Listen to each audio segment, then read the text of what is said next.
Hello! In this episode, we will examine Issac's story from an inner perspective, aiming to identify the possible quality that this patriarch embodied in each one of us and its role in someone's life. So I warn you that what we will look into is not the literal story, but a symbolic approach about what do we need to sacrifice in our lives, what Issac represents, following the theory of the archetypes and following the approach of the so-called Kabbalah or the inner instructions in the Jewish mystical tradition. So, diving right into this idea, about Issac's story, we can think that his story is portrayed already as a great miracle. We all can remember that Abraham was 99 years and Sarah was 89 when they received the message from an angel that they would bear a son.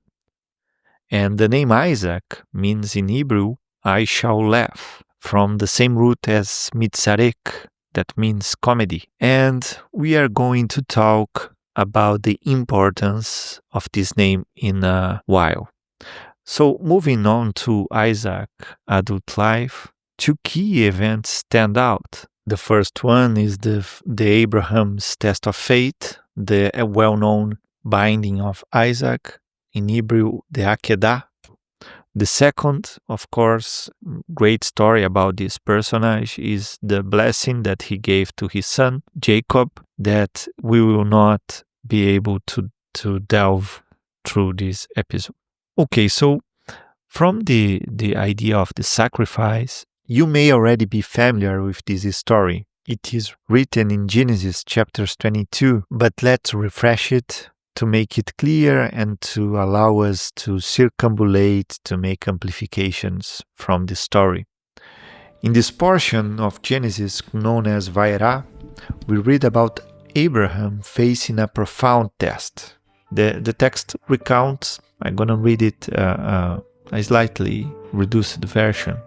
God asks him to sacrifice Isaac, his beloved son, saying, Abraham, get this son and go to the region of Moriah. Sacrifice him there as a burnt offering on a mountain. I will show you.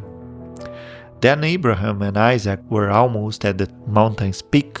Isaac turned to his father and said, Father, here are the firestone and the wood, but where is the sheep for the offering?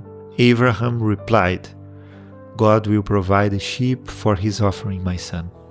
And together they continued in silence. Upon reaching the place where God had indicated, Abraham built an altar, arranged the wood, and bound his son Isaac, laid him atop the altar. As he lifted the knife to sacrifice his son, an angel of the Lord called out from heaven, Abraham, Abraham, and he answered, Here I am. Then came the divine promise, and so the angel stopped the act and said that God was convinced about his fate, so he did not need to sacrifice his only child, and came the blessing that I will bless you and make your descendants as numerous as the stars in the sky and the sands on the seashore. They will conquer the gates of their enemies, and through them all the nations of the earth will be blessed, because you obeyed my command. Okay, this is not an easy episode to reflect on. I think that this episode may scatter many people from this religious perspective, because if we look at it as a literal event, it is quite difficult, right? But if we think about this from a soul perspective, from the inner perspective, we can think about what does it mean, the need to sacrifice? What might this act of nearly sacrifice one's only child could symbolize to each one of us? And what Issac's unique quality according to the Book of Zohar and the hidden tradition? So let's start to dive for a moment into this symbolism from a Jungian perspective. Jungian literature speaks about the role of sacrifice in relation to different stages of life. We can sum up that in the first part of life, sacrifice takes place in the formation of the personality, We can see this example when a kid leaves his artistic or sport talent to get a degree on something, to build an ego and strive for a life in this world. In these phases, the hero archetype is constellated and guides the separation of the original fathers to establish the one into the world.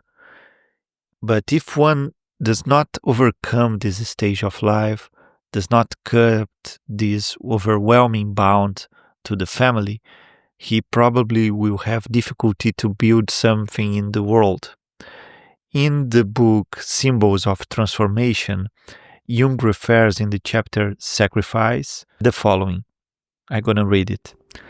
This recognition that one must give up the retrospective longing which only wants to resuscitate the torpid bliss and effortlessness of childhood before the heavenly ones wrench the sacrifice from us, and with it the entire man. Such a sacrifice can only be accomplished through wholehearted dedication to life. All the libido that was tied up in family bonds must be withdrawn from the narrower circle into the larger one.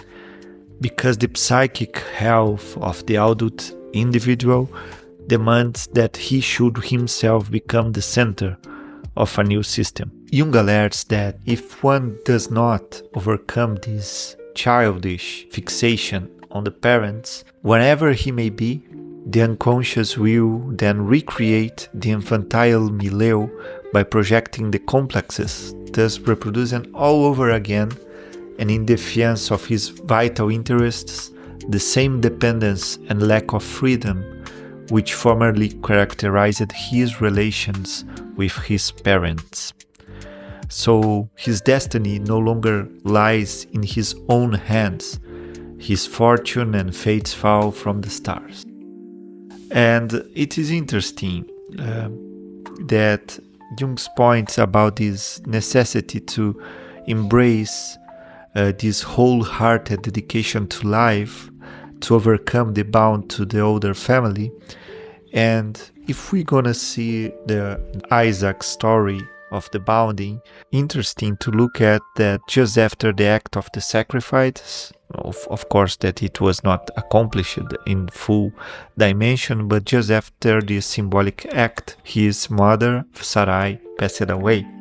So we could say that in this sense, Issac was freed from his bound to this child perspective, and he could also start the quest to get married with Rebecca. So his life changed. We could say that he is not a 37 years old child anymore.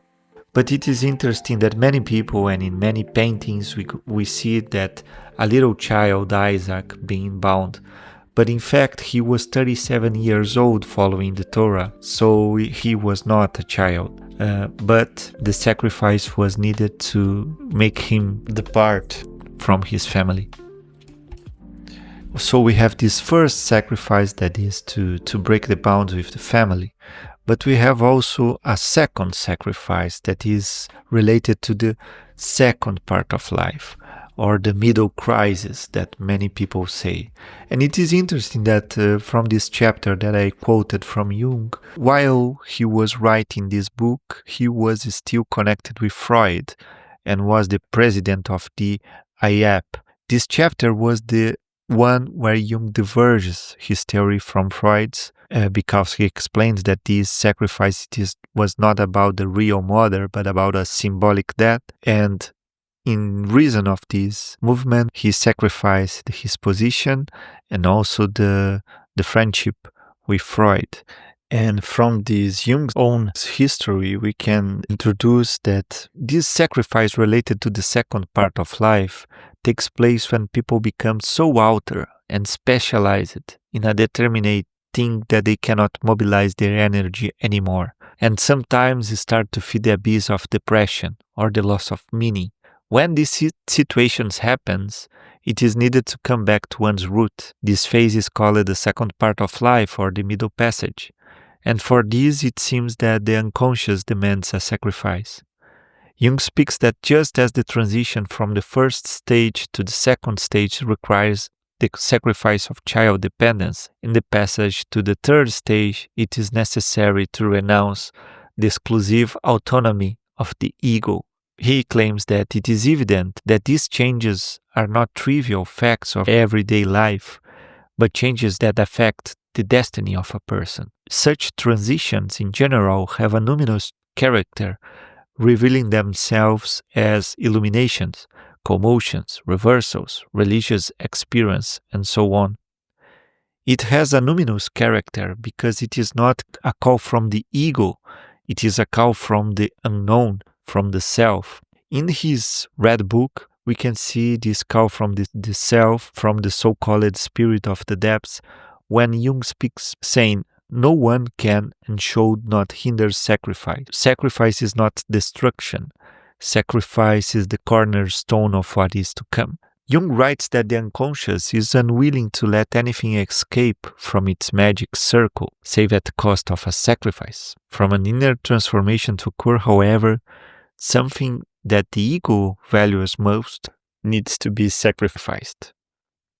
So this call for sacrifice occurs under this numinous character, where the people feels overwhelmed, just like Abraham in this episode that we portrayed. And bringing this concept to ordinary life, we can think about the one who is brilliant in this present life, the role that one plays in the outer world. Once I heard from a lecture presented by James Hollis, the famous Jungian, a sentence that goes like this: I'm doing my thing so well that everything else is falling apart. I think that all these concepts points that the sacrifice consists in the first place in giving something that the person believe that belongs to him. Everything that belongs to someone bears the stamp of mindness. It has this subtle identity with the ego.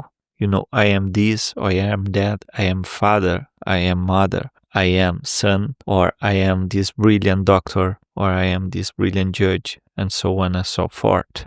We can say that the unconscious expects sacrifice in order to break one's unilateralism and to make him a whole human being. So it will depend on the situation and the individual concerns. Perhaps one person must sacrifice drive-oriented behavior and another his respectability or pride. In Jung's case, he testified that was the sacrifice of the intellect. You know, he had to leave behind his scientific point of view to emerge in his red book, for an example. But another must sacrifice the excessive need to be active or an inclination to laziness, and so on. And it is interesting that reading the words of the Book of Zohar, when we read the word sacrifice in Hebrew, it is korban, which comes from the verb lekarov, that means to bring close, or in other words, to bring close to the root, to one's root, what it is distant. In the case of this story, we can state that for the hidden tradition, the so-called Kabbalah, Abraham and Isaac represents not only two personages that lived some 1,000 years ago, but points to abstract qualities. In fact, if you take the scheme of the tree of life, they represent different sephirot, which one resembling different quality. Then Abraham symbolized the mercy quality. We all can remember that Abraham has his tent in the desert welcoming all the strangers, so he portrays this quality of the one who gives. And Isaac, on the other hand, is the passivity, is the Geburah portion. He has this quality of the judgment because, of course, he has this idea of being bound, but he is the one who is passive. We can see that he was bound for the sacrifice. When he was married, he was not the one who chose his wife, so he was passive again. And in the third episode about the blessing of Jacob, was his woman who chose which one would receive the blessing. So the quality of Isaac is this passivity quality. And the Book of Zohar speaks that Abraham plays the role of one who has initiative, while Isaac represents the one who is passive. And this act of sacrifice was needed for both to become complete. It was this quest for wholeness. So each one represents polarity in lives. In the Jungian perspective, we could think about the typological patterns that I will not delve into to not make it longer, but we can think about a person that is ultra specialized, and the idea is that we can, in the second part of life, receive a call to sacrifice our most precious part. So we can see that this is an archetypal process, an archetypal call. And nowadays, we used to see in social media people that leave their jobs or change dramatically their position to live a better life and complain that they were living an unilateral kind of life and so on and so forth. So we can see this process happening and people bringing their own experience to incentivize people to live a better life. And finally, we can indicate that we have a third part sacrifice, which is related to Abraham again. You know, he's in the old age and he can portray the wise old man, where the individual realizes that he owns nothing, nor a son, nor a daughter, nor a father, or a mother. In this episode, Abraham realizes that he is not the owner of his son. He needs to lose his identity of father and being related only with the infinite.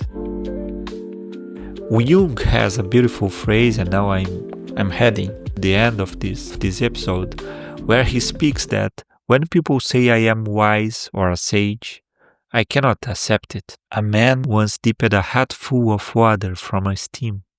What did that man did? I am not that stream. I am at the stream, but I do nothing. Other people are at the same stream, but most of them find they have to do something with it. I do nothing. I never think about I am the one who must see to it that cherries grow on stalks. I stand and behold, admiring what nature can do. This was Jung's own words. Finally, dear friends, we could ask, what might the cost be of not making the necessary sacrifice demanded by the self with capital S? What happens when we know that we need to make the sacrifice but we don't do this? Following Jung, when the necessary sacrifice is not made, a significant amount of libido remains in the realm of the dark matter, cogged by the greed of the unconscious, which is unwilling to let anything escape from its magical circle. And in this case, one loses his libido for life and keep attracted to the load of selfie, this load that manifests as symptoms as depression, anxiety, narcissism, and others. And from the so-called Kabbalistic point of view, the sages speaks that one's vessel must be empty and clean to support the paradox, to receive the circulating light. So the sacrifice is needed in order to be empty, to receive this nothingness, this supreme goodness that comes from the higher. To end this episode about Isaac, remembering that this name signifies in Hebrew, I shall laugh, I'm gonna bring to close the episode a quote from Soren Kierkegaard that speaks that the only intelligent tactical response to life's horror is to laugh defiantly. And maybe this is the real meaning of the name Isaac, the one who laughs, because in fact we are not in charge of the creation, we are not in charge of the destiny. So the needed to drop the selfiness, the mindedness, is maybe the most intelligent act. So may we shall laugh and enjoy the moment as a comedy and not as a tragedy.